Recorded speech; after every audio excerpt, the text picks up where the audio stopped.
Stealing time to throw. There's Granson, and he makes the catch inside the 40. And this young freshman, who had the red shirt taken off 4 or 5 weeks ago, has been some type of ball player. I'll tell you what, he fits the mold of the other great pass catchers for Rice. The Vance McDonald's, Luke Wilson, Jordan Taylor, all those guys are big receivers in the NFL now. And as a true freshman, to have that kind of...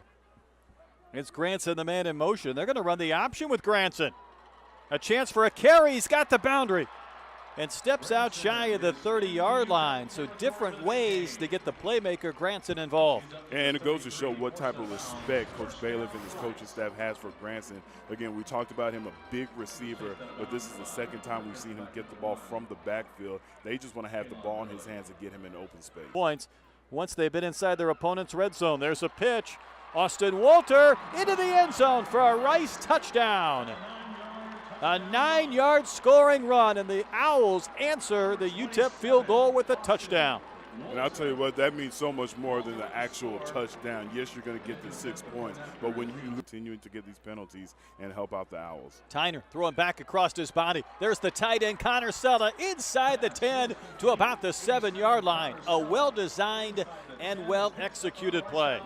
Well said by you. That's exactly what I was about to say. When you talk about that play call and the misdirection as everything's going to the passing strength, then at the last second, Jackson Tyner throws across his body to a wide-open receiver. It's 1 of 6 for 7 yards through the air. And a passing down here. Pressure, and that ball knocked away. Great defensive effort by Rice again to spoil the pass. And that's what I mean. You have to give credit where credit's due. When you look at that play, when you look at the defensive effort by JT Blessingen, that's one of those plays that you give credit to the defense, but that's a pass. First down, UTEP may have jumped again.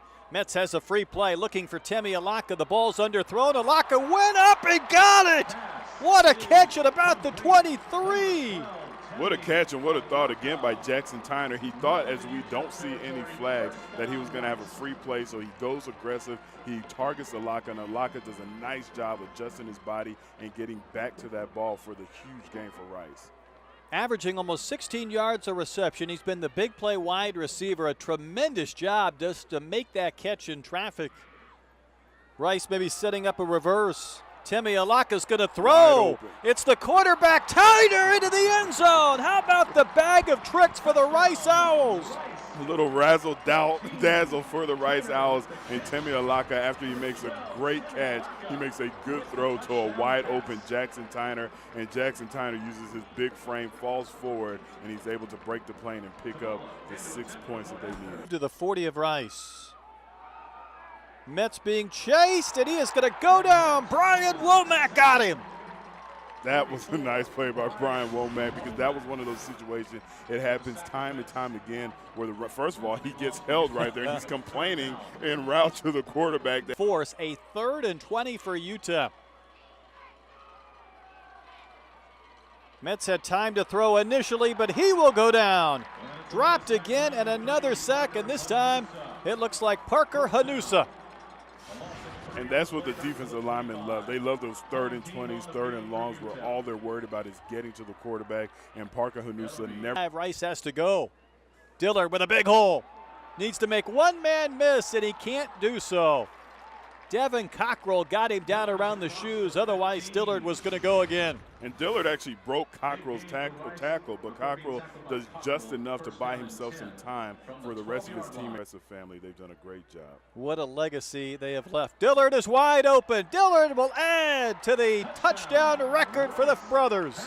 86 combined touchdowns between Jarrett and Derek, an NCAA record, and that's 26 unanswered for the Owls. And once again, Jackson Tyner getting that confidence, and it's pretty easy when you have a running back that wide open, but 1:39 to play, they're going to be playing the clock in. What you're telling, when a you pick on the boundary, and Destry White to the pylon. Is he in? Yes, touchdown Rice. And right now, Rice just playing with passion. There is a flag, and it looks like there's some extra activity after the touchdown. So unless I'm missing something, the 6 points will stand. But right now, Rice just playing at a different level with a different passion than University of Texas El Paso. One of the Rice assistants raced out between the hashes to grab Parker Hanusa. As you see the pick from Destry White, a team with just 4 interceptions all year. And there's your Vista points by Rice. UTEP needs to find some answers offensively. That ball was up in the air and nearly picked.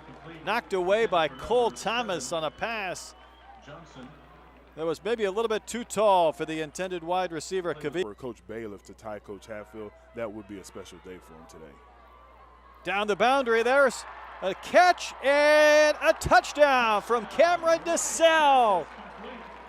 Right down the seam, and Jackson Tyner hit him in stride. You know what, and that's why it was important. You talk about Cameron DeSalle, nice route running, soft hands on that play. But Jackson Tyner, the one thing about that throw that is part of the reason why it ended up in a touchdown is because DeSalle never, look at the time Jackson Tyner has. He doesn't have anybody around him, so he's able to put that ball to where DeSalle does not have to break stride. It was a little bit wobbly, but you don't get any style points hassle the way this game has been going. It was like Bo Jackson in Seattle. Joan Davis carrying all the way down to the 21-yard line. That looked like just Bo Jackson as a running back right there, finding the hole and carrying defenders once again for the extra yards. Joan Davis starting to show out late in this game, and this is the type of runner that I have grown to know over the last